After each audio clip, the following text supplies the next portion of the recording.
Praise the Lord. இன்றைய ஜீவாப்பம் 1 கொரிந்தியர் 15 அதிகாரம் 48-49 வசனங்கள்.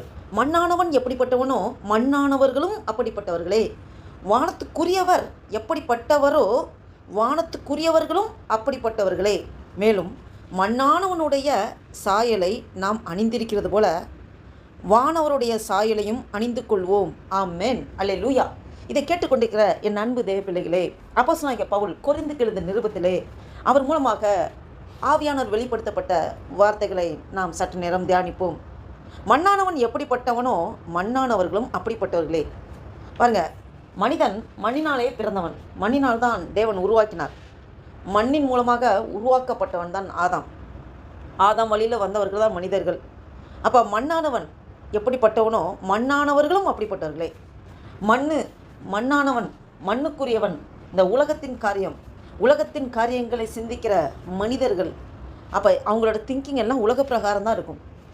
அப்போ அவங்களுக்கு சுயத்தில் முடிவு பண்ணுவாங்க. தன்னுடைய காரியங்களை நினைப்பாங்க, அது கரெக்ட் நினைப்பாங்க. உலக பிரகார காரியங்களை யோசிப்பாங்க. அப்போ பூமிக்கு அடுத்த காரியங்களே சிந்திக்கிறவர்கள் தான் மண்ணானவர்கள். மண்ணானவர்கள் எப்படிப்பட்டவனோ மண்ணானவர்களும் அப்படிப்பட்டவர்களே. மண்ணானவன் ஆதாம் உருவாக்கப்பட்டான் மண்ணிலே. ஆதாம் பாவம் செய்தபோது அந்த வழியாக வந்த மனுக்குலம் எல்லாமே மண்ணானவர்கள் தான். மண்ணானவர்கள், உலகத்துக்குரியங்களை சிந்திக்கிறவர்கள், ஜென்ம சுபாவம் உடையவர்கள், இவர்கள்லாம் மண்ணானவர்கள். மண்ணானவர் எப்படி ஒன்றா மண்ணானவர்களும் அப்படிப்பட்டவர்களே. வானத்துக்குரியவர் எப்படிப்பட்டவரோ வானத்துக்குரியவர்களும் அப்படிப்பட்டவர்களே. ஆமென். அப்போ ஆதாம் வழியில் வந்தவர்கள் பாவ மனிதர்கள். உலகத்தின் பாவம், உலக காரியங்களை சிந்திக்கிற அந்த மண்ணான சுபாவமோடையே மண்ணானவர்களும் அப்படிப்பட்டவர்களே சொல்லப்பட்டிருக்கு. விண்ணுக்குரியவர், அதாவது வானத்துக்குரியவர் எப்படிப்பட்டவரோ வானத்துக்குரியவர்களும் அப்படிப்பட்டவர்களே. இதுக்கு முந்தின வசனம் பார்த்தீங்கன்னா, முந்தின மனுஷன் பூமியிலிருந்து உண்டான மண்ணானவன். முந்தின மனுஷன், அதாவது ஆதாம், முந்தின மனுஷன் பூமியிலிருந்து உண்டான மண்ணானவன். இரண்டாம் மனுஷன் வானத்திலிருந்து வந்த கர்த்தர். ஆமென். இரண்டாம் மனுஷன் வானத்திலிருந்து வந்த கர்த்தர். தேவனே வானத்திலிருந்து இந்த பூமிக்கு வந்து அவர் மனு உருவெடுத்து, வார்த்தையாக தேவன் மாம்சமாகி மனு உருவெடுத்து வந்தார். பாருங்க, அப்போ வானத்துக்குரியவர் எப்படிப்பட்டவரோ தேவன் கர்த்தர். வானத்துக்குரிய கர்த்தர் எப்படிப்பட்டவரோ வானத்துக்குரியவர்களும் அப்படிப்பட்டவர்களே. வானத்துக்குரியவர்கள் யார்? இதை கேட்டுக்கொண்டிருக்கிற என் அன்பு தேவ பிள்ளைகளே, உங்களையும் என்னையும் தான் குறிக்கிறது. ஏன்னா தேவன் கர்த்தருக்கு நாம் இருதயத்தில் இடம் கொடுத்து அவரண்டையில் நாம் முழுவதுமாக அர்ப்பணித்து ஆண்டவரை சொந்த இரட்சகராக இருதயத்தில் ஏற்றுக்கொண்டு அவருடைய வழியில் பின்பற்றுகிற எல்லோரும் வானத்துக்குரியவர்களே. ஆமென். அப்போ வானத்துக்குரியவர் கர்த்தர் எப்படிப்பட்டவரோ வானத்துக்குரியவர்களும் அப்படிப்பட்டவர்களே. அவரை பின்பற்றுகிறவர்களும் அவரை போலவே இருப்பார்கள் என்று சொல்லப்பட்டிருக்கிறது. மேலும் மண்ணானவனுடைய சாயலை நாம் அணிந்திருக்கிறது போல, மண்ணானவனுடைய சாயலை அணிந்திருக்கிறது போல. அப்போ ஆதாமின் சாயலை நாம் அணிந்திருக்கிறோம். மண்ணிலிருந்து நாம் உருவாக்கப்பட்டோம். ஆதாமின் சாயலை அணிந்திருக்கிறோம். வானவருடைய சாயலையும் அணிந்து கொள்வோம். வானவருடைய சாயல்னா கர்த்தர், தேவன், இயேசு கிறிஸ்து, அவருடைய சாயலையும் அணிந்து கொள்வோம்.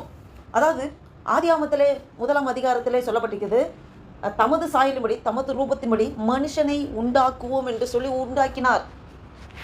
அப்போ ஆண்டோடைய சாயல், ஆண்டோடைய ரூபம் நமக்கு வர வேண்டும் என்றால் நாம் அவருடைய வழியில் அடிச்சோடுகளை பின்பற்றணும். நம்முடைய சுபாவம் மாறணும், நம்முடைய செயல்பாடுகள் மாறணும், நம்முடைய பேச்சு மாறணும்.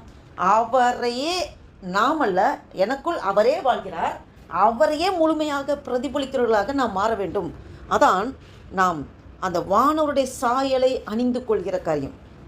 தேவனைப் போல தேவனுடைய சாயலின்படி, தமது சாயலின்படி தமது ரூபத்தின்படி மனுஷனை உண்டாக்குவோம் என்று சொல்லி உண்டாக்கப்பட்ட காரியம். அது ஆதாம் பாவம் செய்த போது அந்த சாயல் ஆதாமின் சாயலாக மாற்றப்பட்டது, மண்ணானவருடைய சாயலாக மாற்றப்பட்டது. அப்போ ஆண்டவர் இயேசு கிறிஸ்துவை நாம் சொந்த இரட்சகராக ஏற்றுக்கொண்டு இருதயத்திலே ஆண்டவருக்கு முழுமையாக நாம் அவருக்கென்று இடத்தை கொடுத்து நாம் முழுமையாக, ஆண்டவரே இனி நான் இல்லை, கிறிஸ்து எனக்குள்ளே நீரே வாழ்கிறீர் என்று அர்ப்பணிப்போட நாம் ஆண்டோடைய அடிச்சூடுகள் பின்பற்றி நடக்கும்போது ஆட்டோமேட்டிக்கலி நம்மளுடைய சாயல் மாறுகிறது, நம்மளுடைய ரூபம் மாறுகிறது. வானவருக்குரிய சாயல், விண்ணவருக்குரிய சாயல், தேவனுக்குரிய சாயலை நாம் தரித்துக் கொள்கிறோம். ஆமீன். இதை கேட்டுக்கொண்டிருக்கிற அன்பு தேவ பிள்ளைகளே, உங்களோடும் என்னோடும் ஆவியானவர் பேசிக் கொண்டிருக்கிறார். இந்த பூமியில் வாழக்கூடிய வாழ்க்கை இந்த ஒரே ஒரு டைம் தான் நமக்கு வாய்ப்பு. இந்த வாய்ப்பு நமக்கு கொடுக்கப்பட்ட அந்த வாய்ப்பை நாம் பயன்படுத்தி ஆண்டவரே, என்னுடைய ஜென்ம சுபாவம் முற்றிலுமாக அழிந்து போட்டு ஆண்டவரே. அப்பா, நான் மண்ணானவன் ஆண்டவரே. நான் மண்ணுக்குரிய காரியங்களை நீ பார்க்க மாட்டேன் ஆண்டவரே. நான் விண்ணுக்குரியவர், விண்ணுக்குரியவள் ஆண்டவரே. விண்ணுக்குரிய காரியங்கள், பரலோகத்துக்கு ஊற்றிய காரியங்கள், பரலோகத்துக்கு அடுத்த காரியங்கள், அதை மாத்திரமே நான் பின்பற்றுவேன் ஆண்டவரே. என்னுடைய சொல், செயல், சிந்தை, பார்வை, பேச்சு, நடக்க எல்லாம் ஆண்டவரே உண்மையே பற்றி இருக்க ஆண்டவரே. உண்மையே பற்றி கொள்கிறேன் ஆண்டவரே. எனக்குள்ளே நீங்கள் வாழ்கிறேன் ஆண்டவரே. என்னோடய சுயம் சாம்பலாய் மாறட்டும்.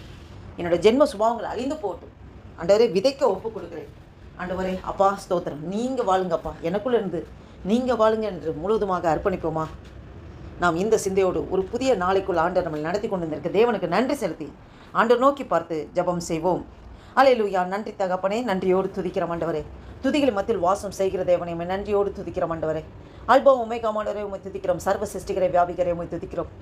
2026 வருஷத்தின் ஆண்டவரே 4வது மாதமாகிய ஏப்ரல் மாதத்தின் 14ஆம் தேதியை காண கிருபை செய்த தேவனே உமக்கு கொடான கொடி ஸ்தோத்திரம் ஐயா. நன்றி தகப்பனே, நன்றி தகப்பனே. அப்பா, இந்த நாளில் ஆண்டவரே அப்பா ஸ்தோத்திர கதா இந்த வேத வசனத்தின் மூலம் எங்களோடு நீர் பேசிக்கொண்டிருக்கிறீர். நன்றி தகப்பனே. காலைதோறும் உடைய கிருபைகள் புதிதாக இருக்கிறது என்று சொல்லியிருக்கிறேன் ஆண்டவரே. உடைய புதிய கிருபையினாலே எங்கள் ஒவ்வொரு நிரப்பி வழி நடத்தி ஆசீர்வதிங்கப்பா. எங்களே முழுவதுமாக தாழ்த்தி ஒப்பு கொடுக்கிறோம், அர்ப்பணிக்கிறோம் ஆண்டவரே. அப்பா, நாங்கள் ஆண்டவரே விண்ணுக்குரியவர்களாக எங்களை நீர் ஆண்டவரே உருவாக்கி வைத்திருக்கிற ஆண்டவரே. அப்பா, விண்ணுக்குரியவர்கள் ஆண்டவரே. அப்பா, உம்முடைய சாயலை நாங்கள் அணிந்து கொண்டு ஆண்டவரே கிறிஸ்துவே நாங்கள் ஆடையாக அணிந்திருக்கிறோம் ஆண்டவரே. எங்களுக்குள்ளே கிறிஸ்து நீர் வாழ்ந்து கொண்டிருக்கிற ஆண்டவரே. அப்பா, எங்களை முழுவதுமாக ஒப்பு கொடுக்குறோம் ஆண்டவரே. எங்களை எடுத்து நீங்கள் பயன்படுத்துங்கப்பா.